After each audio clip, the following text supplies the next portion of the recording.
আমি একটু রোজার খাবার দাবার নিয়ে কথা বলি। সবাই তো রোজা রেখেছে, তাই না?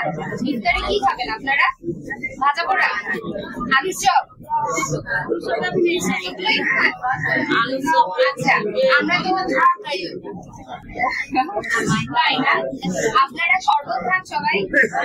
ডায়াবেটিস যারা আছে তারাও শরবত খান?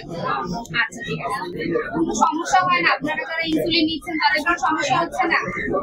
আমি কি এটা আমি বলি আপনাদেরকে, হ্যাঁ সুস্থ থাকতে গেলে আমাদেরকে ভাজা পোড়া খাবার একটু কমায় ফেলতে হবে। রোজার মাসে আমরা একটু খেতে পারি, তাই না? একটা ডালের বড়া খেতে পারি, একটা বেগুনি খেতে পারি, কিন্তু তার মানে এই না পুরো প্লেটে আমাদের ভাজা পোড়া থাকবে। আমরা ভাত খাবো, হ্যাঁ আমরা ভাত খাবো, সাথে একটা খেজুর খেলাম বা একটা কলা খেলাম, অন্য কোনো ফল যদি আমরা নাও খেতে পারি, আমরা এই দুটো রাখতে পারি, তাই না? পারবো না সবাই?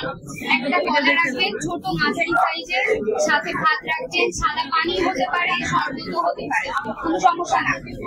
তবে আমরা বলি যে এই যে এক মাসের যে খাবারটা, এটাতে যদি আমাদের সঠিকভাবে না হয় পরবর্তীতে আমাদের বিভিন্ন জটিলতা তৈরি হবে। রোজাটা চলে গেল, তারপরে আমাদের দেখা গেল ডায়াবেটিস বেড়ে গেছে, রোজাটা চলে গেল আমাদের প্রেশার বেড়ে গেছে। কেন হয়? এই এক মাসে আপনার ওই একটা পেঁয়াজ, একটা বড়া, প্লেটটা ভরার কারণে এই সমস্যাগুলো হয়। ঠিক আছে, আপনারা ছোলা খেতে পারেন, কম তেল দিয়ে ভেজে, মুড়ি দিয়ে খেতে পারেন। এরপরে আপনারা পানি খাওয়ার যে ব্যাপারটা, আপনারা ইফতার থেকে শুরু করে এই সময় পর্যন্ত পানি খাবেন। খুব বেশি পানি খাবেন না, খুব কম পানি খাবেন, হ্যাঁ। আর সেহেরির সময়টা অবশ্যই খাবেন। অনেকে দেখা যায় যে আগ্রাতে খেয়ে সেহেরি টাইমে খায় না, তারপরে সারাদিন না খেয়ে থাকতে হয়।